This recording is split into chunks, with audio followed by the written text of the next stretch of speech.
So now we're going to for example multiplying. The only difference is this time both numbers have decimal points, but it's the same step. So multiply, count the numbers to the right of a decimal spot, and then move it over. All right, so for letter A, estimate 5 times 7 is 35. And so if I multiply 48 times 72, I get 96. Or 2 times 48 would be 96. 7 times 48 would be 336. Add them together, I get 34 and 56 hundredths. All right, I have two values to the right of a decimal, so I'll move my decimal spot over 2 times. 1, 2. All right, so 34, 56, is that pretty reasonable to my estimation? Yeah. 30. So letter B, 31 times 500. So my estimation is going to be 0. And it's going to be more than 0, but I'm just going to put 0. That can be a lot. So let's go ahead and multiply. Bigger. Remember, order doesn't matter, so I'm going to put the number with the most digits on top. 1 times 5 is 5. 0, 0. 3 times 5 is 15. 0, carry that 1. And 3 times 0 is 0. Add them together, and I get 5, 5, 1, 0. Now, I have 2 numbers to the right of my decimal point there, and 1 here, so I'm going to move it over 3 times. 1, 2, 3. So my answer is 155,000. Still pretty close to 0. That's like less than 2 pennies. Sorry, less than 20 cents. It's 15 cents. All right. All right.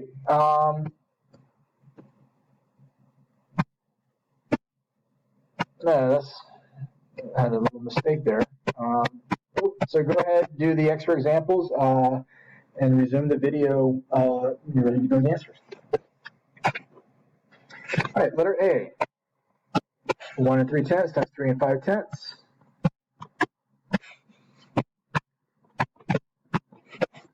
Five times 3 is 15. 5 times 1 is 5 plus the 1, so 6. 3 times 3 is 9. 3 times 1 is 3. Nothing to carry over. 5, 15, 4. All right. So my estimate would be 1 times 4. My answer is going to be around 4. 455 is nowhere closer to 4, and that's because I did not move my decimals over. So I have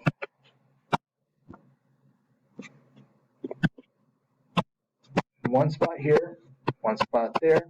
Move it over 1, 2. So my answer is 455 hundredths. Let's check out the calculator.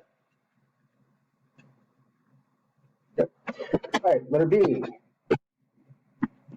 Let me put this one on top, times 5 and 8 tenths.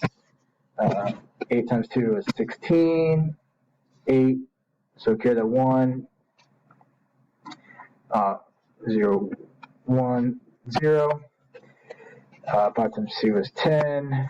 Once again, carry the 1. 5 times 0 is 0, but the 1. And 5 times 0 is 0. Add them together, and I get 0, 1, 1, 6. I feel like this is wrong, so I'm going to check my answer real quick after I do it. So I've got 3 values to the right of the decimal point. And so 1, 2, 3. All right, so my answer is 0 and 116,000. Let me check that real quick.